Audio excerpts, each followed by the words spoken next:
कर्णाली के हो थाहा छ हजुरलाई?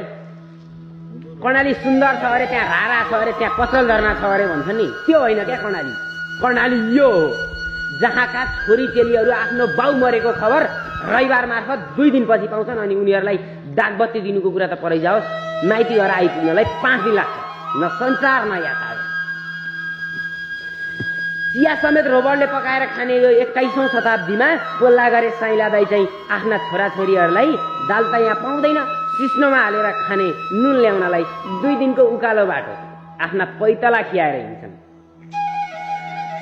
कयौं पटक फेरियो नेपालको संविधान, सयौं पटक सयौं जना फेरिए नेपालका प्रधानमन्त्री अनि हजारौं पटक भए कर्णालीका विकासका कुरा, तर यहाँको दिनचर्या फेरिएन। यहाँका सांसदको जीवनशैली फेरियो। यहाँका स्थानीयता आइसकेपछि प्रत्येक जनप्रतिनिधिलाई यसो आफ्नो आँखाले हेर्नु होला, नजिकका जनप्रतिनिधिहरूलाई उनीहरूको दिनचर्या फेरियो।